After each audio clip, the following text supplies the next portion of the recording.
insuffisance rénale aiguë fonctionnelle, donc la- le, le, le, le- le traitement sera comme le traitement donc de la déshydratation avec donc qui va dépendre des chiffres de l'hyponatrémie, si c'est léger, modéré ou sévère. Donc si c'est léger, c'est les 3 grammes de NaCl dans les 500 cc de sérum glucosé 5%. Si c'est modéré, donc la correction se fera sur 24 heures en calculant le déficit sauvé. Et si c'est sévère, donc on va donner un bolus de NaCl de 1 à 3 ml par kilo sur les 15 minutes, puis une correction horaire jusqu'à arrêt des symptômes, puis une correction sur 24 heures. Et la dialyse si anurie, sinon on aura sinon aggravation de la surcharge. Donc en cas d'acidose métabolique sévère, donc on aura recours au bicarbonate de sodium 14% et en cas d'échec, ça sera la dialyse. Donc, dans le cadre d'un CHU, ça sera la transfusion. Donc, si le taux d'hémoglobine est inférieur à 6 voire 8 grammes par décilitre, sinon, donc, le plasma précongelé. Donc, dans le cadre d'une GNA, c'est la restriction hydrosodée, le traitement d'une éventuelle HTA et traitement anti-infectieux. Dans la GNRP, donc, c'est le solumétrol en IV. Donc, dans le paludisme, c'est l'artésunate. Et en cas d'asphyxie périnatale, l'oxygénothérapie et l'hypothermie thérapeutique. Donc, dans le cadre d'une valve de l'urètre postérieur, il faut drainer en urgence l'urine. Donc, l'ITIA, c'est la lithotomie. En cas de tumeur, c'est l'exérèse et puis le traitement étiologique. Donc, les indications de l'épuration extra-rénale sont l'OAP, une hyperkaliémie, donc un OAP, lorsque les signes persistent malgré donc un traitement symptomatique bien conduit, une hyperkaliémie rebelle au traitement médical, des signes de mauvaise tolérance d'une élévation de l'urée, une HTA réfractaire ou une acidose sévère. Donc, pour le traitement préventif, la prévention des nécroses tubulaires aiguës chez les patients à risque, à savoir les prémas en cas de septicémie ou de choc, la prévention de la tubulopathie aux produits de contraste, la surveillance en cas d'administration de médicaments néphrotoxiques, proscrire des médicaments traditionnels par voie orale, prise en charge correcte de toutes les insuffisances rénales aiguës fonctionnelles et l'adaptation de la posologie des médicaments si l'insuffisance rénale aiguë pour éviter la progression des lésions.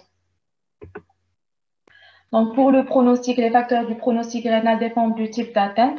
Les facteurs du pronostic vital sont le choc septique initial, le nombre de défaillances viscérales associées à l'IRA, les complications et le terrain sur lequel survient l'insuffisance rénale aiguë, et donc le risque d'évolution vers la chronicité. Donc, pour conclure, on va dire que l'insuffisance rénale aiguë est fréquente en pédiatrie. Le retentissement est dominé par les risques d'hyperkaliémie, d'acidose et d'hypervolémie. Le traitement reste symptomatique, mais en cas de chèque, on aura recours à l'épuration extra-rénale et le dépistage précoce et la prise en charge adéquate pour éviter l'évolution vers la chronicité. Merci.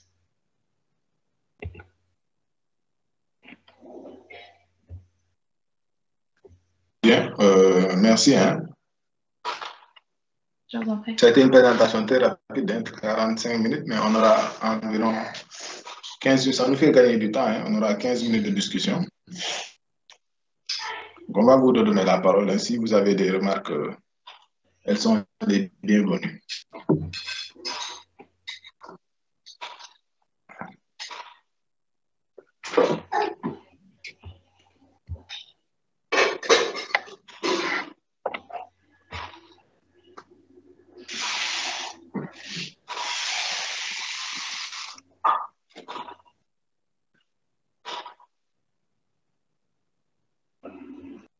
Allez-y.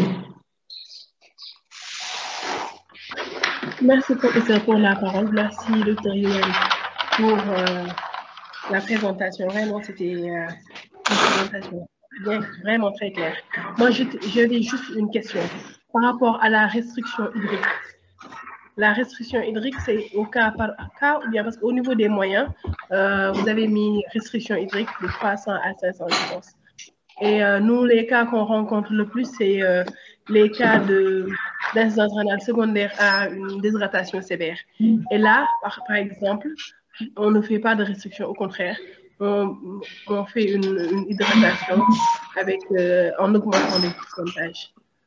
Donc, est-ce que cette restriction-là, c'est au cas par cas ou bien parce que c'est dans les moyens? Merci.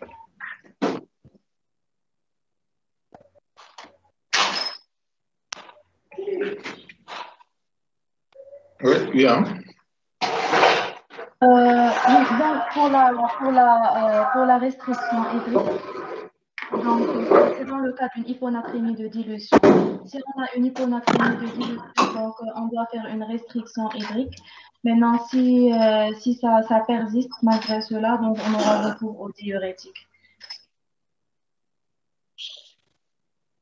Bon, elle a raison, hein. En fait, tu as parlé des mesures hygiéno-diététiques au niveau des moyens, mais aussi au niveau des indications. Même au niveau des indications, tu as dit les mesures hygiéno-diététiques sont de mise, quelle que soit la situation, dans tous les cas. Je pense que c'est ce que tu as utilisé comme expression.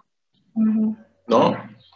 Ça dépend voilà, de l'insuffisance rénale. Quand c'est insuffisance rénale pré-rénale, et par déshydratation gastro-entérite hypovolémie, là, ça pose problème. Là, il faut pas faire de restriction hydrosodique. Au contraire, on est amené même à lever un choc, un état de choc d'abord, et ensuite à réhydrater selon le protocole, le plan C de l'OMS. Et là, il faut simplement éviter de mettre du potassium dans la perfusion au début, tant que l'enfant ne fait pas pipi. Je ne sais pas si vous me saisissez bien. Pour une insuffisance rénale fonctionnelle liée à une déshydratation, d'ailleurs même ça est dans les recommandations du ministère de la Santé, vous pouvez lever le choc, vous pouvez réhydrater l'enfant selon le plan C de l'OMS, mais tant que vous n'êtes pas sûr que l'enfant urine, il faut surseoir au potassium jusqu'à ultérieurement. S'il vous plaît.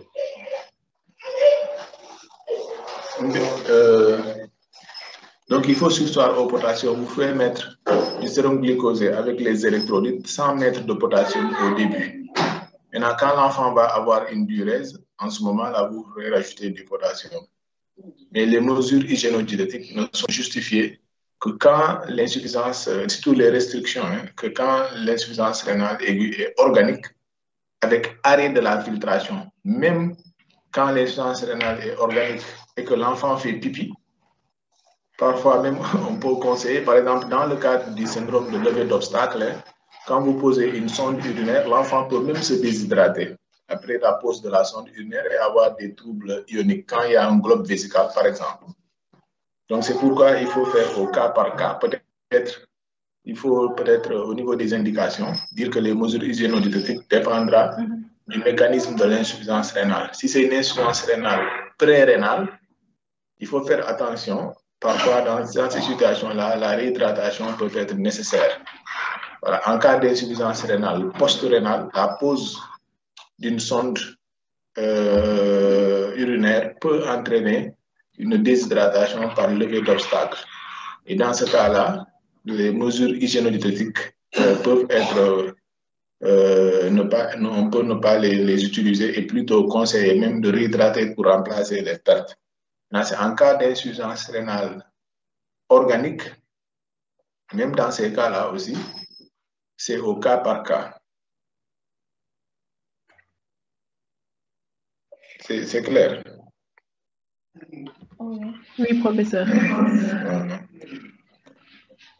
Il y avait quelqu'un qui avait aussi levé la main, je crois.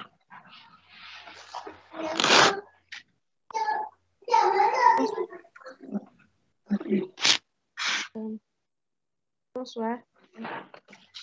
Allez-y, Kian. Oui. Je voulais juste poser une question.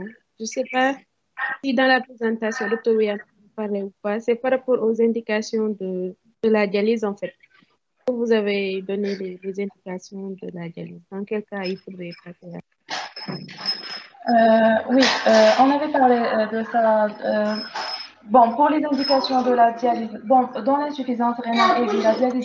Tu peux partager ton écran, hein? Ou bien c'est pas possible?